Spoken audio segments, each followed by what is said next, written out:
Puji Tuhan. Haleluya. Puji Tuhan. Kita bersyukur buat hari yang indah yang Tuhan sediakan bagi kita hari ini, di mana Dia memberikan kesempatan lagi kepada kita. Mari kita lihat firman Tuhan. Kalau kita lihat bendera di sini, berarti ini apa ini? Merdeka, ya. Besok 17 Agustus, hari kemerdekaan Indonesia yang ke-81. Nah,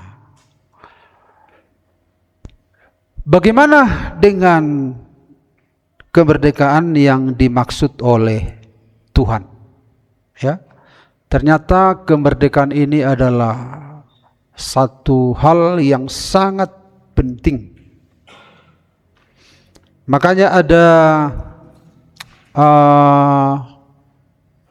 muncul tokoh-tokoh pembebas. Ya, kenapa ada tokoh-tokoh pembebas? Superman, Batman, Zorro, apa lagi? Banyak tokoh-tokoh pembebas. Karena apa? Karena memang manusia ini butuh pembebasan, butuh kemerdekaan. Namun apa kata Alkitab tentang kemerdekaan? Mari kita lihat. Ya, dalam Yohanes 8 ayat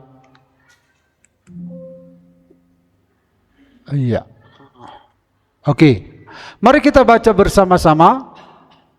1, 2, 3. Setelah Yesus mengatakan semuanya itu, banyak orang percaya kepadanya.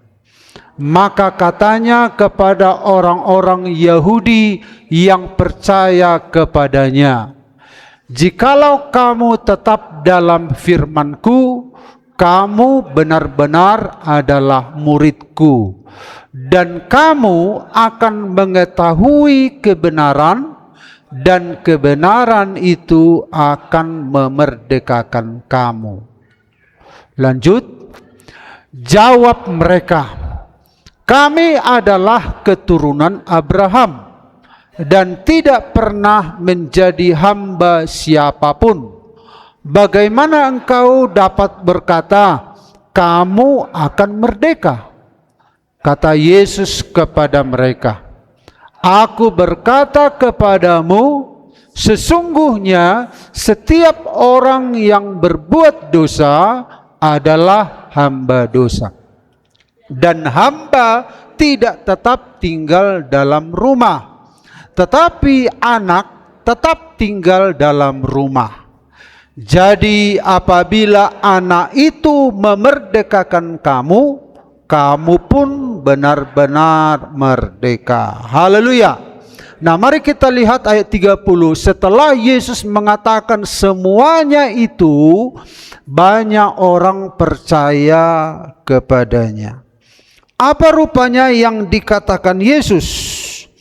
Ya, kalau kita baca ayat pasal 8 ayat 21, Yesus berkata, "Jika kamu tidak percaya kepadaku, kamu akan mati dalam dosamu." Nah, ayat 24, "Jikalau kamu tidak percaya bahwa akulah Dia." Nah, Yesus ini adalah Allah, firman Allah yang menjadi manusia. Allah menampakkan diri bersuara kepada Musa, tapi Musa tidak melihat Dia yang bersuara. Allah berkata, Musa bertanya, "Siapa kau?" Nah, lalu Tuhan berkata, "Aku adalah Aku." Dalam bahasa Yunaninya ego eimi. Aku ada. Gitu. Jadi nama Tuhan itu ya aku ada. Tidak ada huruf yang bisa merangkai dia. Ya. Dia yang tidak terlihat itu hanya mengatakan aku ada. Jadi dialah satu-satunya yang benar-benar ada. Itu namanya. Nah, namanya akhirnya disingkat YHWH. Eye Aser Eye, aku ada. Nah, manusia telah berbuat dosa dan telah kehilangan kemuliaan Allah. Padahal yang menciptakan manusia adalah Allah. Lalu Allah berkata, aku ada. Bagaimana caranya supaya manusia kenal siapa itu yang tidak kelihatan itu? Maka kita merayakan hari Natal, dia datang menjadi manusia. Nah, jadi ketika dia jadi manusia, orang tidak terima. Dan Yesus berkata, akulah dia. Nah, itu sama dengan yang dikatakan Tuhan kepada Musa di Perjanjian Lama, akulah dia, ego emi. Akulah dia. Nah, itu yang dimaksud di sini. Jika kamu tidak percaya bahwa akulah dia yang berkata-kata kepada Musa, yang berkata-kata kepada Abraham, yang berkata-kata kepada nabi-nabi Perjanjian Lama, akulah dia. Jika kamu tidak percaya bahwa akulah dia, maka kamu akan mati dalam dosamu.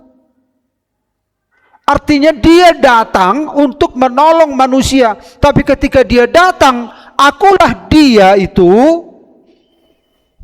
yang akan menghukum kamu, tetapi aku datang untuk memberikan jalan keluar bagimu supaya kau tidak dihukum. Akulah dia. Kalau kamu tidak percaya, kamu akan mati dalam dosamu. Tidak ada yang bisa menyelamatkan kamu dari hukuman itu. Ayat 28. Apabila kamu telah meninggikan anak manusia, barulah kamu tahu bahwa akulah dia. Nah, ketika Yesus disalibkan, lalu datang kepala prajurit ini, lalu dia meletakkan mahkotanya, topinya, dan dia berlutut, sungguh dia ini adalah anak Allah. Jadi ketika dia disalibkan, gempa bumi terjadi, ada suara dari langit kedengaran, bait suci terbelah dua. Di siang hari ada gelap gulita, ada gempa terjadi, maka kepala prajurit langsung berkata, sungguh dia ini adalah anak Allah. Jadi apa yang dikatakan Yesus, apabila kamu telah meninggikan anak manusia, maksudnya disalibkan, barulah kamu tahu bahwa akulah dia. Nah, setelah Yesus menyampaikan semuanya itu, banyak orang percaya kepadanya. Nah, jadi Yesus datang ke dunia ini selain memperkenalkan Allah yang tidak kelihatan itu kepada makhluk ciptaannya, sekaligus juga ingin memerdekakan, sekaligus juga ingin membebaskan manusia. Membebaskan dari apa? Itu yang akan kita tanya, menjadi pertanyaan kita. Nah, mari kita lihat Bapak Ibu. Tema firman Tuhan hari ini adalah kemerdekaan menurut Alkitab. Kalau kemerdekaan menurut bangsa-bangsa kita sudah tahu,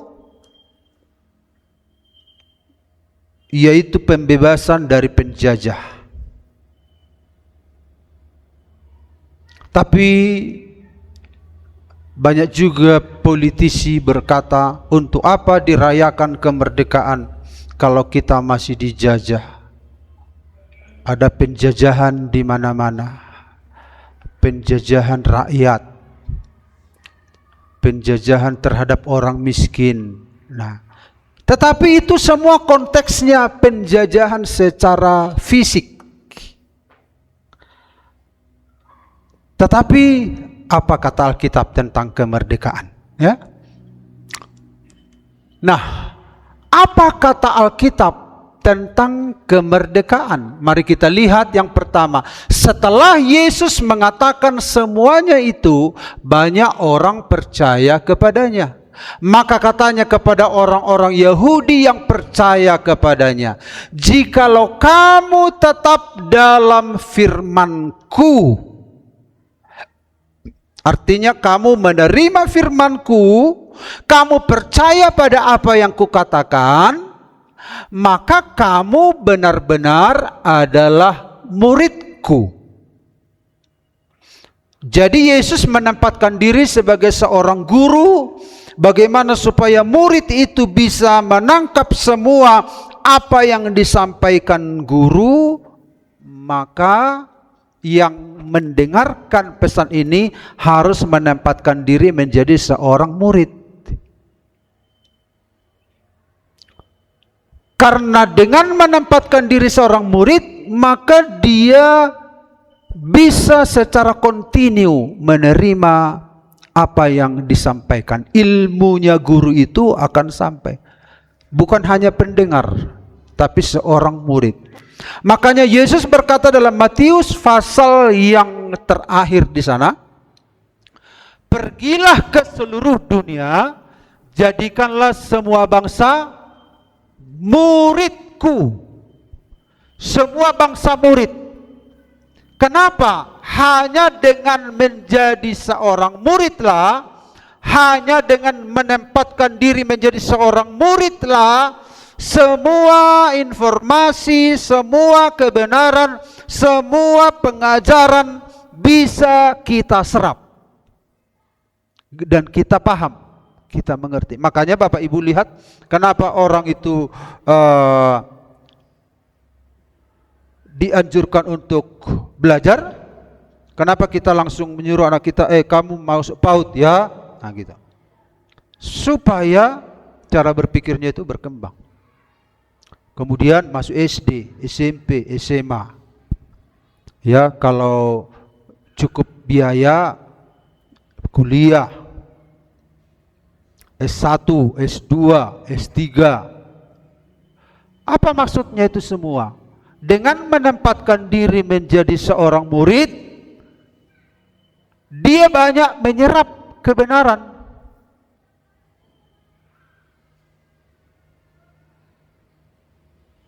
Nah, jadi dikatakan di sini, Bapak Ibu, kamu benar-benar adalah murid-Ku. Nah, dan kamu akan mengetahui kebenaran.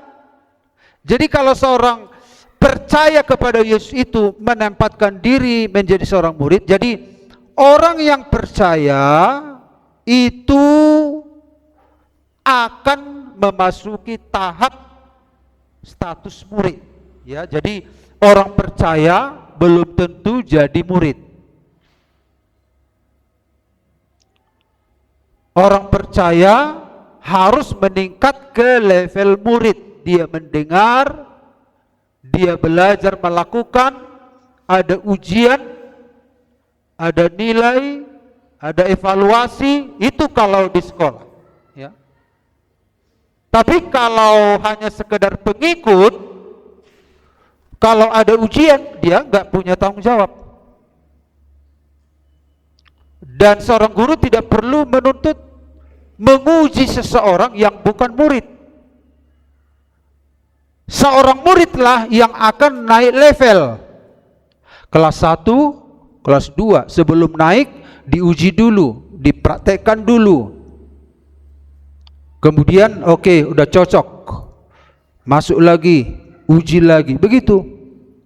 Nah, dan kamu akan mengetahui kebenaran, dan kebenaran itu itu akan memerdekakan kamu. Jadi pikirannya itu, paradigmanya itu, pola pikirnya itu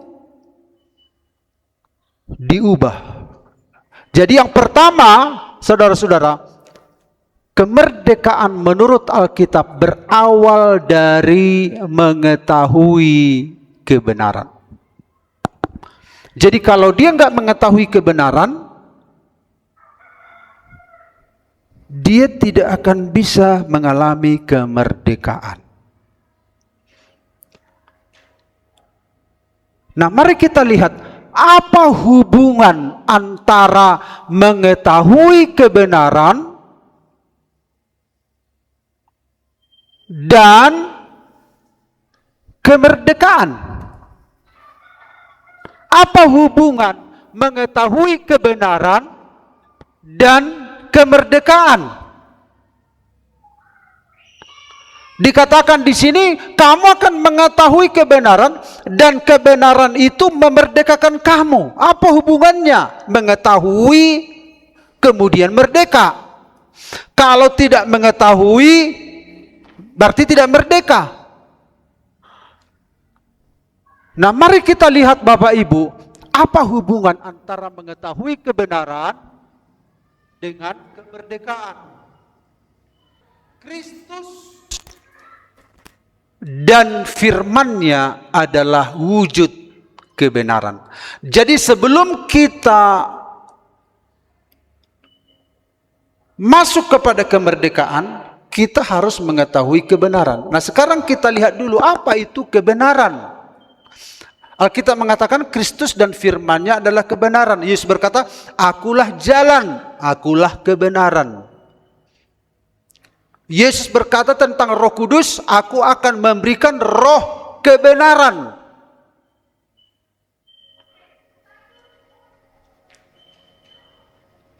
Jadi Kristus dan firman-Nya adalah kebenaran. Inilah ibaratnya kebenaran. Ya, Bapak Ibu bisa bayangkan, inilah kebenaran. Nah, Bapak Ibu bisa lihat bentuknya, gambarnya, itulah contoh. Nah, lalu yang kedua, apa hubungan antara mengetahui kebenaran dan kemerdekaan? Kita menyadari status kita di hadapan kebenaran. Siapa kita dibanding dengan ini? Inilah kita. Bapak Ibu bisa bandingkan. Supaya kita tahu, inilah kebenaran, inilah status kita. Kalau orang tidak mengerti statusnya,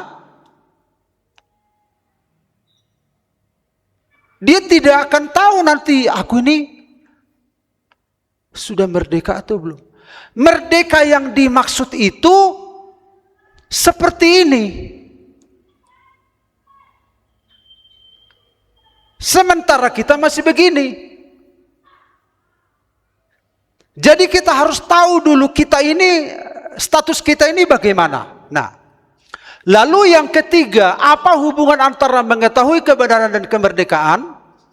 Kebenaran sebagai subjek melalui iman memberikan kemerdekaan sejati. Nah, inilah yang mengubah kita. Inilah yang mengubah kita. Makanya dikatakan, kamu akan mengetahui kebenaran. Nah, siapakah kebenaran? Yaitu ini. Karena manusia itu sudah jatuh ke dalam dosa, tidak ada yang benar seorang pun tidak. Alkitab mengatakan, kebenaran manusia bagaikan kain kotor. Artinya sebaik-baiknya manusia tidak bisa seperti ini. Awalnya manusia seperti ini, tapi karena jatuh dalam dosa kondisinya begini. Datanglah firman jadi manusia. Seperti inilah sebenarnya awalnya kamu diciptakan. Akhirnya manusia itu punya patron. Yesus berkata, Siapa yang bisa membuktikan bahwa aku berdosa? Jadi Yesuslah satu-satunya yang tidak berdosa. Dan untuk menjadi juru selamat, syaratnya tidak berdosa. Semua manusia telah berbuat dosa. Setiap orang yang dilahirkan oleh seorang wanita berbuat dosa. Pemazmur berkata, di dalam kandungan aku dilahirkan di dalam dosa. Di dalam rahim ibuku, semua sudah berbuat dosa. Dan akibat dosa adalah kematian, neraka. Nah, jadi apa hubungannya mengetahui kebenaran dan kemerdekaan? Yang pertama, kita harus mengetahui dulu apa itu kebenaran. Di luar Tuhan tidak ada kebenaran. Mungkin ada kebenaran agama, ada kebenaran rasio, ada kebenaran budaya, ada kebenaran politik. Yesus berbicara kepada Pilatus tentang kebenaran. Pilatus berkata, apa kebenaran? Kok kau sampaikan kebenaran? Karena Pilatus adalah pejabat kekaisaran Romawi. Bukankah kebenaran itu ditentukan oleh negara? Bukankah standar kebenaran itu ditentukan oleh negara? Bukankah standar kebenaran ditentukan oleh hukum? Bukankah standar kebenaran ditentukan oleh budaya? Jadi budaya punya standar. Negara punya standar. Hukum punya standar. Tapi semuanya itu tidak bisa mengubah manusia sesuai dengan kehendak Sang Pencipta. Datanglah Yesus Kristus jadi manusia yang sempurna. Akhirnya manusia punya standar hidup.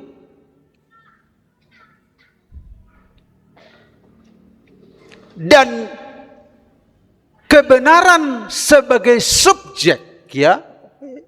Kebenaran sebagai subjek, dialah penyebab, dialah pembuat, dialah pelaku untuk membebaskan kita. Dialah pembebas kita.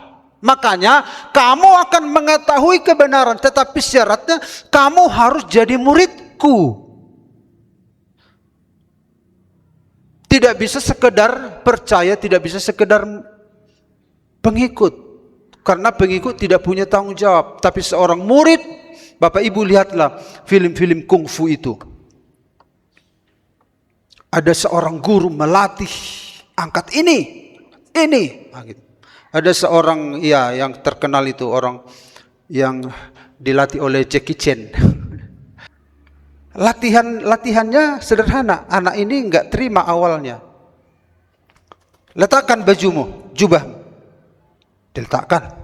Ambil. Sambil kesal anak ini. Letakkan. Ambil. Letakkan. Terus jengkel anak ini. Padahal ada pesan yang disampaikan oleh gurunya. Apa itu? Taat. Berulang-ulang.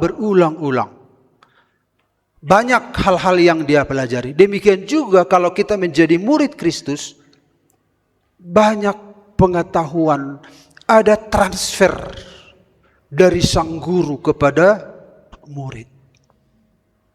Makanya untuk menjadi serupa dengan Kristus, Yesus berkata, seorang murid akan bisa menjadi guru. Bagaimana hidupnya Yesus, bagaimana dia mengampuni, bagaimana dia sabar, bagaimana dia mengasihi. Belajar dari dia. Sampai di kayu salib. Satu waktu ada orang-orang yang mengejek Yesus. Datang murid-murid, guru, bagaimana kalau kami minta malaikat datang untuk menghukum orang ini? Nah, murid-murid itu kan emosional, temperamen. Kalau ada yang berbuat salah, hukum. Apa kata Yesus? Jangan. Nah gitu. Bahkan sampai di kayu salib, Yesus berkata, Bapa, ampunilah mereka. Kita melihat, kok bisa mengampuni? Padahal dia disakiti, kok bisa sabar? Kok dia tidak merasa takut? Kok dia tenang? Kok ada damai? Nah itu dipelajari dari guru. Nah, jadi saudara-saudara, kebenaran, ini kebenaran. Ketika seseorang percaya, ya, kamu tetap dalam firman-Ku. Nah, tetap dalam firman sama dengan benar-benar murid Kristus, ya. Jadi tetap dalam firman itu sama dengan benar-benar murid Kristus. Benar-benar murid Kristus berarti tetap dalam firman, tinggal dalam firman, dan kamu akan mengetahui kebenaran.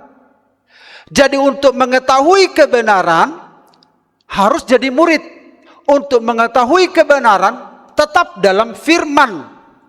Nah, maka apa yang terjadi? Inilah yang terjadi, yang dialami oleh seorang murid. Tetap dalam firman, ingat pesan-pesan gurunya. Kalau pesilat-pesilat itu Bapak Ibu lihat, atau karate, atau apa, guruku bilang begini.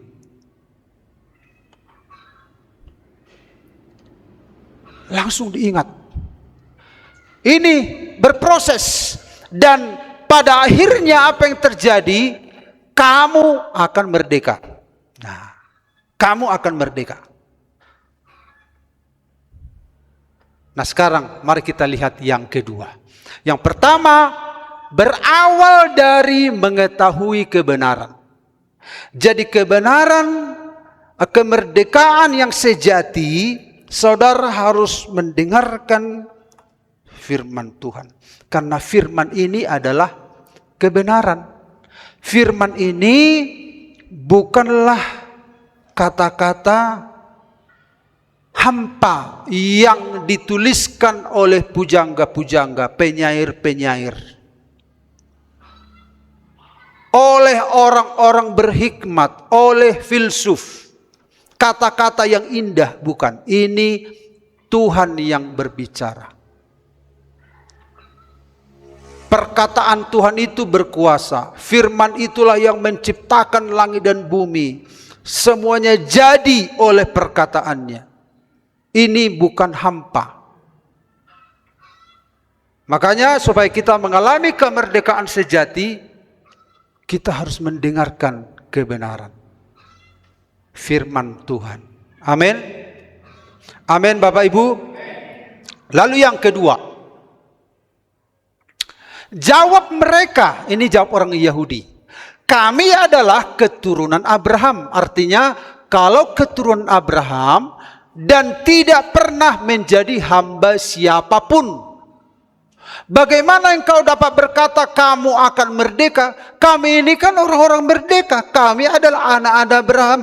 Kami adalah anak-anak yang diberkati. Kami adalah keturunan yang diberkati. Kami adalah orang-orang yang percaya kepada Yahweh, kepada Allah, kepada Aku ada. Kami kan anaknya lewat Abraham. Kami tidak diperhamba oleh siapapun. Kami tidak diperbudak oleh siapapun.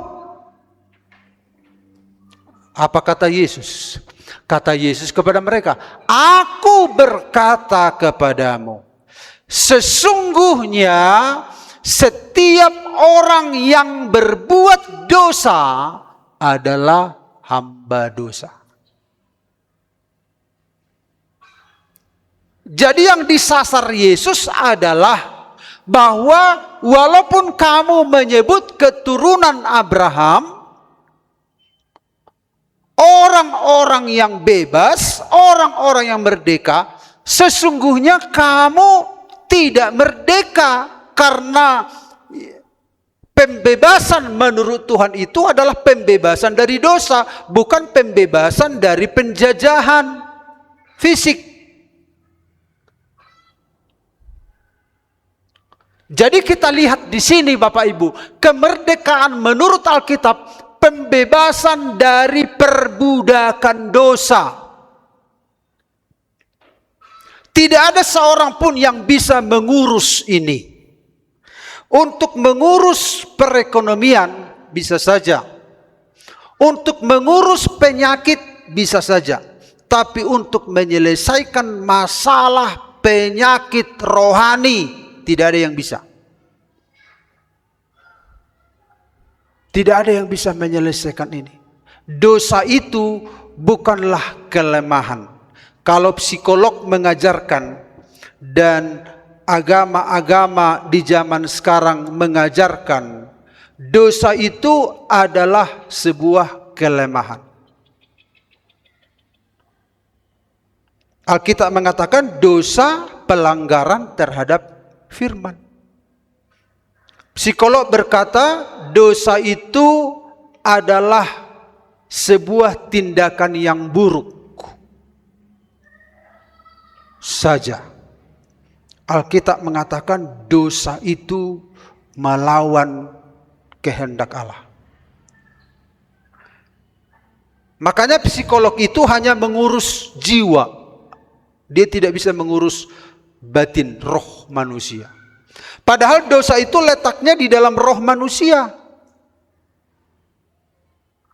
Makanya Wage Rudolf Supratman, pencipta lagu Indonesia Raya, seorang Kristen, dia berkata, bangunlah jiwanya, bangunlah badannya. Artinya manusia dalam dulu yang diubah, baru manusia lahiriah. Yang ingin dimerdekakan umumnya dari Indonesia adalah kemerdekaan fisik dari penjajahan. Ada juga kemerdekaan dari penyakit, boleh juga. Tetapi bukan itu yang Tuhan Yesus katakan. Ada juga kemerdekaan dari ekonomi. Walaupun Yesus bisa melakukan, tapi bukan itu. Kemerdekaan yang dimaksud Yesus, kemerdekaan dari perbudakan dosa. Bisa saja tubuh kita sehat hari ini, bisa saja keuangan kita lancar-lancar saja hari ini, dan saudara seolah-olah orang yang bebas, orang merdeka, tetapi ada sebuah perbudakan, di mana perbudakan itu Tuhan yang bisa menyelesaikan. Keterikatan. Kalau kita terikat dengan sesuatu dan itu merusak kehidupan kita, ini harus dibebaskan. Sebab upah dosa ialah maut. Tetapi karunia Allah ialah hidup yang kekal dalam Kristus Yesus Tuhan kita. Upah dosa. Apa itu dosa? Dosa dalam bahasa Yunani hamartia. Meleset dari sasaran. Atau gagal mencapai standar. Ini meleset. Ini seorang pemanah. Ini kan tujuannya ini. Tetapi apa yang terjadi? Panahnya ke sini. Diusahakan lagi. Tetap ke sini. Kenapa demikian? Ke sini lagi, nggak bisa menyasar sini karena ada yang salah. Tuhan sudah memberikan hukum standar. Tapi kok meleset terus? Gak bisa melakukan kehendak Tuhan. Tidak berdaya. Mengapa orang tidak berdaya melakukan kebenaran? Masalahnya penyakit dosa ini. Makanya dalam perjanjian lama sampai perjanjian baru, sesungguhnya penyakit kitalah yang ditanggungnya. Penyakit di situ adalah dosa, bukan penyakit fisik.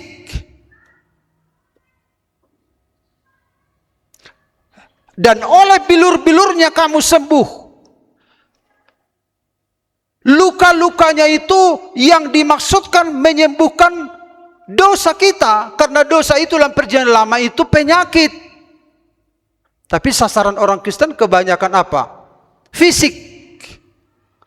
Walaupun memang fisik bisa ditanggulangi oleh darah Kristus, tapi makna penyakit di situ adalah penyakit spiritual. Nanti kita lihat ada berbagai hal yang terjadi dalam hidup manusia ketika jatuh dalam dosa. Banyak orang sehat fisiknya, tetapi dia terikat oleh dosa. Dan tahu apa akibat dosa. Nanti kita lihat. Dosa itu adalah meleset terus, tidak bisa berkenan di hadapan Tuhan. Karena ada masalah dalam hidupnya. Dipanah lagi, nggak bisa lagi. Kenapa selalu meleset?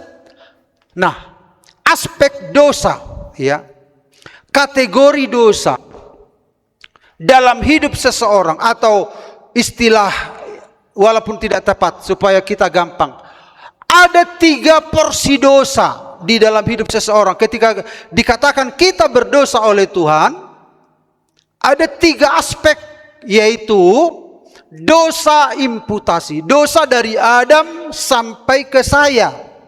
Itu pertama. Ketika Adam berdosa, itu bukan hanya dia yang berdosa, itu sampai ke keturunan kepada keturunan, sampai ke saya. Dari Adam langsung. Itu dosa yang dipertalikan namanya. Saudara belum berbuat apa-apa, tetapi benih dosa Adam sudah ada. Dan tidak ada dosa sekecil apapun bisa berkenan di hadapan Allah.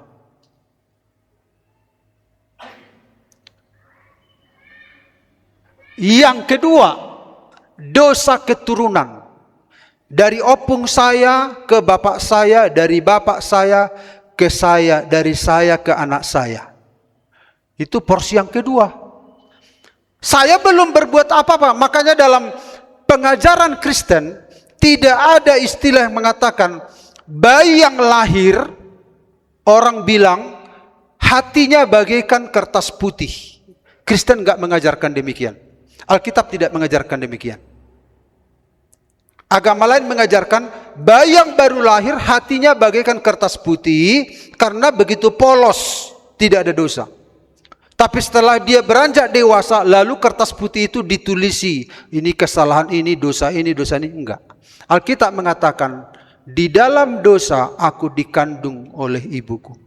Di dalam rahim pun dosa itu sudah ada dari Adam, dari keturunan, dan ditambah lagi lengkaplah dosa itu, dosa pribadi.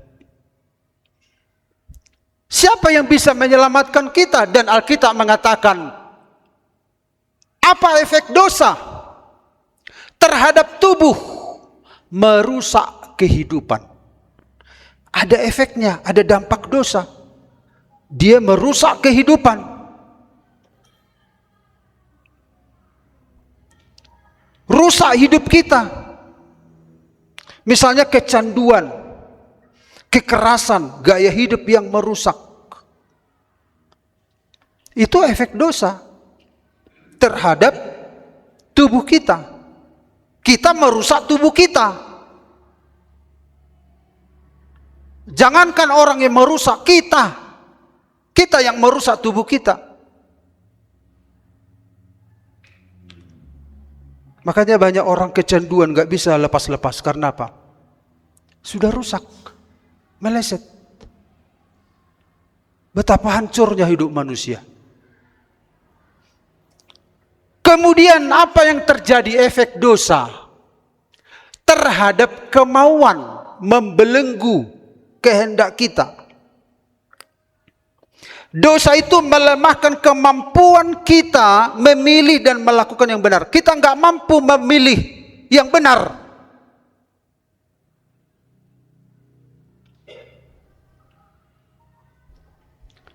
Kehendak kita dibelenggu, ya, diikat, dirantai. Seharusnya tunduk kepada Allah, tapi dirantai, nggak bisa bebas. Makanya Rasul Paulus berkata, aku ingin melakukan yang baik, tetapi justru yang tidak baik yang kulakukan. Dia sedang mengajarkan manusia itu telah dibelenggu kehendaknya. Melakukan yang baik. Makanya Bapak Ibu lihatlah di daerah kita. Ada yang bagus dibangun pemerintah, dirusak. Taunya dia bahwa merusak itu tidak bagus, tapi kehendaknya itu dibelenggu, diikat. Ini efeknya terhadap kemauan. Harusnya melakukan kebaikan, melakukan peraturan, melakukan kehendak Allah, malah kita melakukan kehendak kita sendiri. Dan yang ketiga, terhadap orang lain, merusak relasi. Jadi efek dosa ini Bapak Ibu terhadap orang lain juga merusak relasi, melukai sesama. Contohnya apa? Kita bohong kepada sesama kita, kan jadi rusak relasi. Kenapa? Dulu nggak begini. Kenapa pasangan kok berbohong? Kenapa anak berbohong? Kenapa ada kebohongan? Fitnah, iri hati, kepahitan, pengkhianatan, ketidakadilan. Ini kan merusak relasi semuanya. Betapa dahsyatnya efek dosa ini. Siapa yang bisa membebaskan kita dari sini? Sebuah penyakit yang tidak bisa ditangani oleh dokter, yang tidak bisa ditangani oleh psikolog. Ya kalau saudara batuk, dokter bisa. Bahkan kanker sekarang ini udah bisa ditangani dokter. Semua penyakit ada solusinya.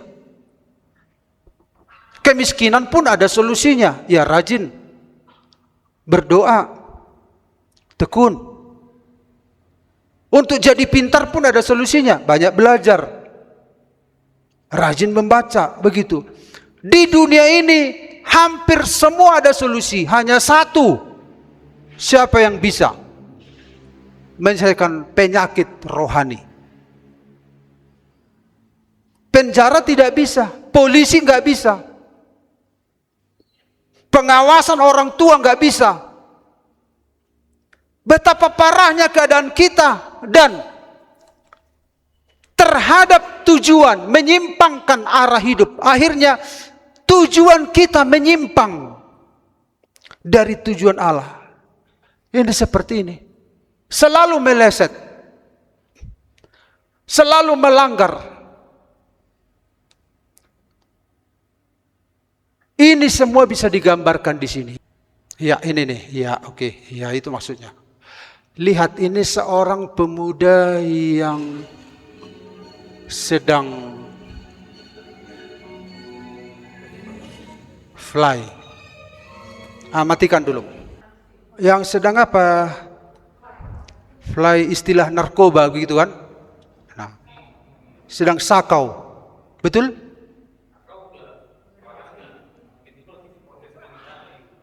Oh. Nah, apa istilahnya? Tinggi. Lagi sedang kumat begitulah ya. Nah, kita melihat pemuda ini bagaimana dia merespon orang lain.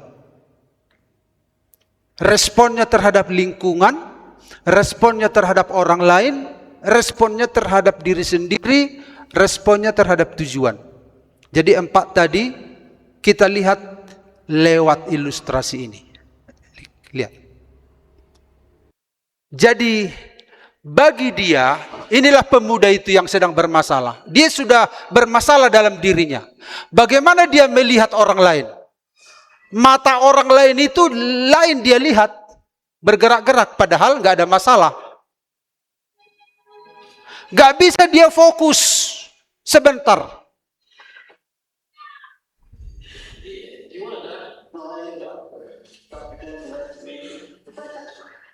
Nggak bisa dia fokus sebentar melihat orang lain dengan benar.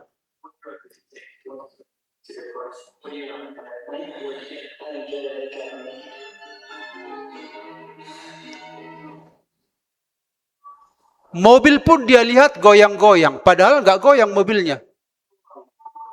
Ini dia tadi, pemuda tadi.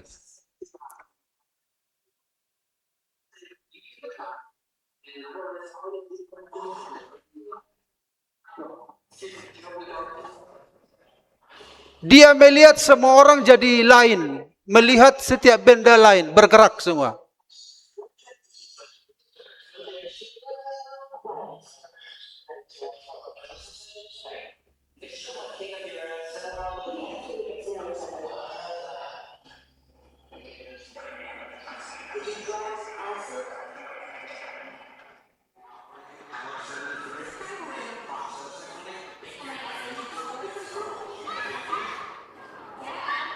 Semua jadi aneh. Padahal bukan begitu orang itu, tapi dia lihat lain.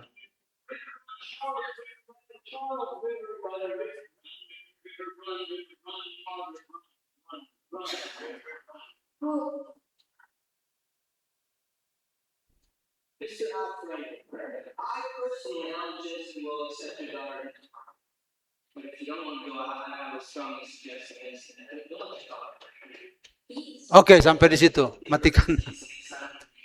Matikan. Jadi, Bapak Ibu, manusia itu sudah berdosa, makanya jadi lain gitu. Gak bisa fokus bagi diri sendiri, bagi orang lain, bagi relasi, tujuan. Begitulah gambaran penyakit rohani ini. Makanya Yesus datang membebaskan kita dari perbudakan dosa. Dan kalau ini tidak dibebaskan, apa akibat dosa? Kematian. Kematian jasmani, kematian rohani, kematian kekal. Makanya kenapa terjadi kematian? Allah berkata kepada Adam, kalau kau makan buah itu, engkau akan mati. Kematian itu, kematian jasmani. Makanya kematian itu terjadi, semua manusia mati. Kematian rohani nggak bisa komunikasi dengan Tuhan. Dan kalau kematian rohani nggak diselesaikan, kematian selama-lamanya, masuk neraka. Ada orang bertanya, ya, saya tidak percaya ada neraka dan surga, katanya.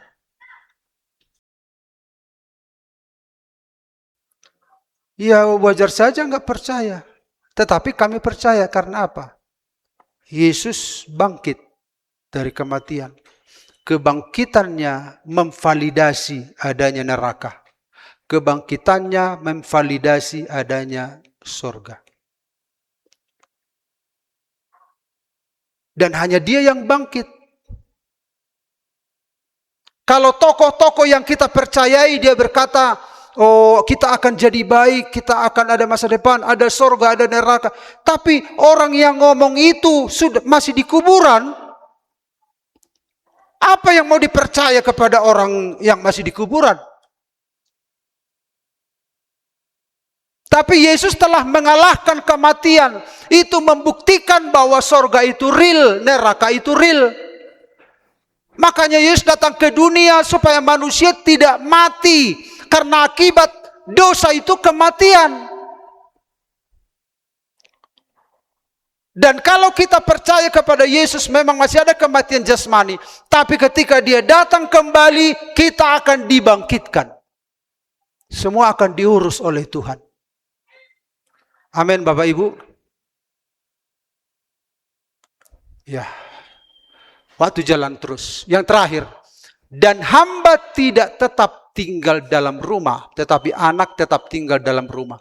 Jadi apabila anak itu memerdekakan kamu, kamu pun benar-benar merdeka. Kemerdekaan menurut Alkitab adalah hanya diberikan oleh anak Allah.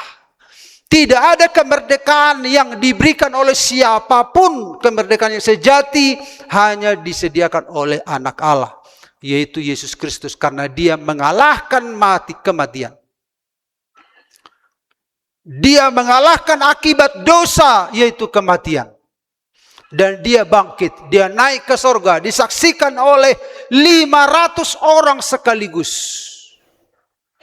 Dan dia berkata dalam firman-Nya, dia akan datang kembali. Amin. Realistis, real semua. Keyakinan kita bukan angan-angan, bukan impian. Kalau Kristus tidak bangkit, maka imanmu hanya impian belaka, hanya angan-angan saja.